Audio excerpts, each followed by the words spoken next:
Number 137, People v. Harris. Counsel, you want your rebuttal time? 2 minutes, Your Honor, please. Go ahead. You're on. Good afternoon, Your Honors. May it please the Court. Mark W. Vorking of Appellate Advocates for Appellant Dupuy Harris. Your Honors, in this case, the trial court's erroneous evidentiary ruling, which occurred pre-trial, prior even to voir dire, transformed what should have been a straightforward and otherwise generally pedestrian prosecution involving tampering and bribery charges of witnesses into a full-blown relitigation of a heinous witness elimination murder, namely the murder of Mr. Bobby Gibson. Did you have any role in opening the door to this, the kind of information about the murder? We did not, Your Honor. We did not. The defense counsel did not, and I think that that's a critical... You wanted to get the testimony in, right? The testimony regarding... By Ragsdale, whatever his name was? We did, but I think, and this is actually what's crucial in this case. Yeah, go ahead. And the chronology... That's why I'm asking you. Exactly, Your Honor. The chronology of how the case plays out is critical, because the ruling regarding the Bobby Gibson evidence, that evidence of the murder could come in, was made at the beginning of the trial, prior even to voir dire. And it's from that ruling that everything else from the trial sort of... And then when you asked that Ragsdale come in, that was already, the door had been opened. Exactly. Previously. Exactly, Your Honor. So was there any reason or any reasonable, reason for the prosecution to submit the Bobby Gibson murder in connection with why these women changed their tune? There was not, Your Honor. Nothing? There was not, Your Honor. They didn't have to, the prosecution didn't have to submit anything about why they changed their tune? Well, and I would answer that this way, which is that I think the people's position and the ruling that the trial court made was the trial court deemed evidence of the Bobby Gibson murder to be relevant to explain why the three complainants in this case essentially reverted to the statements they originally made about the Dennis Brown shooting in September. And your position is that's not relevant? I think our position is, one, that's not supported by the record, that I think that the testimony of the three complainants, Edmund, Smith, and Hardison, does not support the ruling that the trial court originally made that they reverted back to their original statements because of Bobby Gibson's killing. And, in fact, they indicated it was not them who contacted the police in June of 2002. The police reached out to them. They denied. Isn't that a question for the jury to figure out whether or not they're persuaded that that's indeed the reason why they flipped?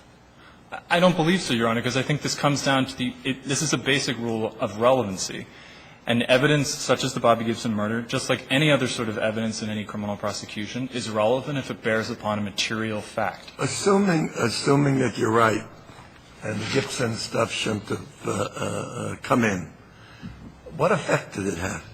They threw out the tampering charge, right? They threw out the tampering charge. Which would show that really this issue of fear really was not one that convinced the jury. That's true, Your Honor. So doesn't that play into, even assuming it was error, whether it's really a I don't believe dispositive so. I don't believe so, Your Honor, and I'd answer that two ways. Yeah, go ahead. I think, first, the most important thing in this case is that it's not that the fact of Bobby Gibson's murder came into the evidence in this case.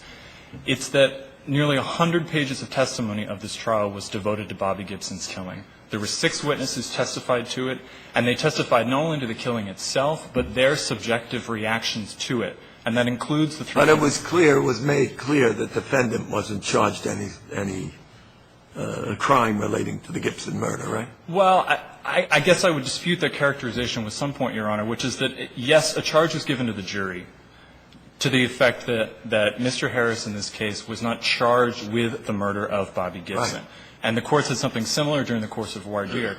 But then I think if you look at not only the fact that how much the Bobby Gibson murder dominated the trial proceedings, it would have been impossible for the jury to not speculate as to why all of this evidence comes in, concluding the fact that you have Ragsdale's confession ends up coming in. And again, defense counsel felt obligated to do that because of all the Bobby Gibson murder evidence that had already come in.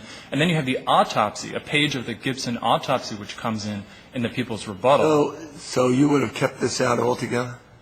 I think the ruling originally should have been to preclude evidence of the Bobby Gibson murder.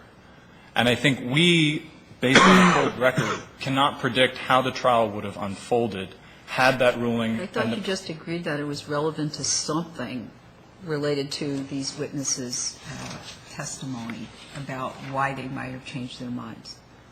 I don't, again, Your Honor, respectfully, I don't think that we can concede that it's irrelevant. Again, relevancy is a material issue, and Bobby Gibson was murdered a week after all of the constitutive events. The theory of the defense that the women were just not believable? That was one. Just not believable. That's one theory that they offered. And the defense pursued a variety of theories, and again, theories that she pursued after the ruling allowing in the Bobby Gibson evidence. I thought more that it was, I thought your theory was is that this became a trial within a trial.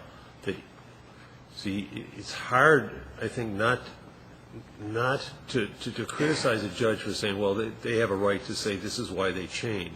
And there could have been a limiting instruction on it, saying something happened and caused them to change. But none of that took place. And then it accelerated and got out of control, and it became autopsy reports, video confessions for crimes that weren't being discussed, autopsies for crimes that weren't before the jury on this case.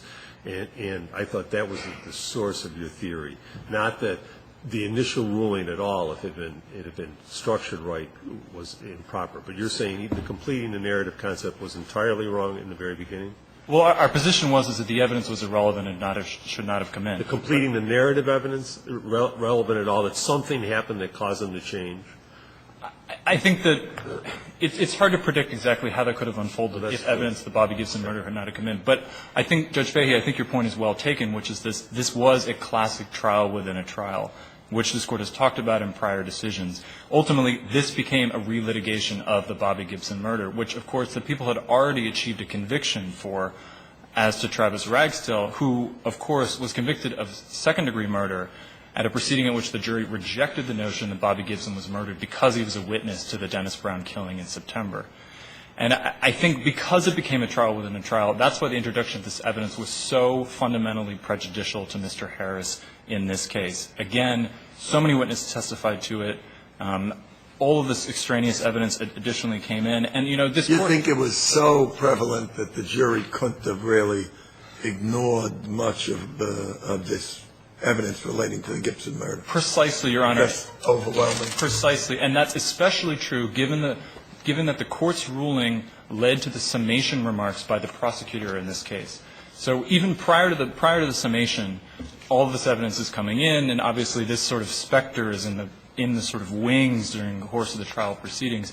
But then you get to the summation, and the prosecutor invites the jury to speculate precisely on the issues that defense counsel was so concerned about as to why this evidence should have been excluded, including — And once it's within, there's all these kinds of things that evolve from it. Exactly. Okay, counsel. You have rebuttal. Let's hear from your advocate. Thank you, Your Honor. Good afternoon, Your Honors. May it please the Court. My name is Morgan Dennehy. I represent the Respondent. Counsel, wasn't this the evidence relating to the Gibson murder devastating to the defendant? Absolutely not. The defense had a choice in this case, Your Honor. There's an extensive pretrial colloquy between the parties here, because everyone understood that this Gibson murder was an important part of this narrative, and they needed to discuss, because they knew it was sensitive, they knew it was potentially prejudicial. Everyone understood. And they needed to discuss. Once it comes in, that it's going to really have an effect. Well, wouldn't you think? That's right. So you really have to be very careful, you would agree, with this kind of evidence and some of the speculation that went on about it from the prosecution, you know, about what might have caused it and all of that. That's not being really careful about letting that evidence in. Well, let me first comment on the Well, answer my question. Oh, on the speculation by the prosecutor? Yeah. If you're referring to the prosecutor's summation comments, when read in context, the prosecutor was not inviting the jury to speculate. The prosecutor was simply being responsive to what defense counsel was saying and putting in the Ragsdale confession and arguing that the statements that Ragsdale made in the As your confession. adversary says, they didn't direct that this evidence come in. It was already in. In that context, they wanted the Ragsdale. That's right. But again, I go back to the pretrial colloquy where the discussion of the admissibility of the Gibson murder was extensively discussed by the parties. And the prosecutor made the argument that, look, Judge, this needs to come in because it helps explain two very relevant factors in this case that go to the direct issue that's presented in this case, which is the credibility of these Is three it women. a trial within a trial, what ultimately happened because not because at of all. allowing that evidence in? Not at all. Did this dominate the trial? It did not. It answered important questions that were How much of the trial involved talking about the Gibson murder? a portion of it. Most of the trial involved a portion of it. What portion? You want me to describe a percentage? Yeah, half of it, three-quarters of it. Less than half of it, 30 to 40% perhaps. But this trial was mostly about the charged crimes, which was the bribery and the tampering allegations. You talked about two purposes for this, two things that it was. Yes, Your Honor. I assume the second one had to do with the witness protection program. Absolutely.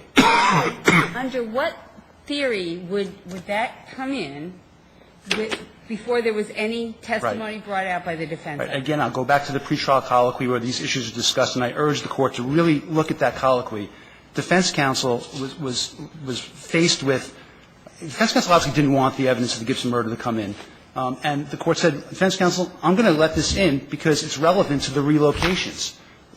That's an issue that defense counsel was going to bring up on cross. And defense counsel said nothing. Defense counsel didn't say, Judge, don't let that be a basis for admitting this evidence. I'm not going to go into the relocations. She, of course, was going to go into the relocations. The relocation evidence was the best source of impeachment that defense counsel had to attack the credibility of these three women. Counsel, in your estimation, if there's a proffer of what the cross-examination is going to be, that makes it relevant? Yes, Your Honor, absolutely. On the people's direct case. Absolutely. The door doesn't need to be opened by the direct examination. When something so by the cross-examination, when something so glaring, an issue like this exists pre-trial, it's prudent for the Court to address it pre-trial rather than to have to excuse the jury and to go into a lengthy colloquy in the middle of a trial.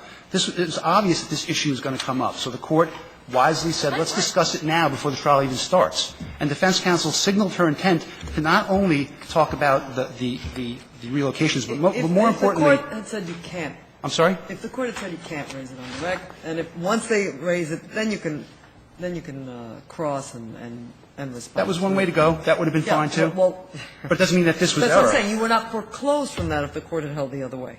Is that correct? That's correct. It could have gone that way, but it doesn't mean it was improper that it went this way. I also want to direct the Court's attention. This is very important. The Court said – Only because you're not – although maybe there is a proffer, maybe there isn't. Until they actually proceed on the theory, there's nothing in the record. Right, but there was some unequivocal statements made by defense counsel during this pretrial colloquy, one of which was the Court said, I see no way of excluding evidence of the Sykes trial. And the defense counsel said, I agree. And as the trial unfolds, defense counsel can't change strategy? Defense counsel can change strategy, but if you look – I mean, let's look at the evidence in this case. The defense counsel – You've got to wait for your case in chief. I know, but the defense counsel knows certain things before the trial starts. And in developing her defense strategy, it's apparent to defense counsel that the evidence will show that an attorney will come in, the attorney that took the recantations, and testify that this defendant delivered these three women to the defense attorney's office for the purpose of making the recantations.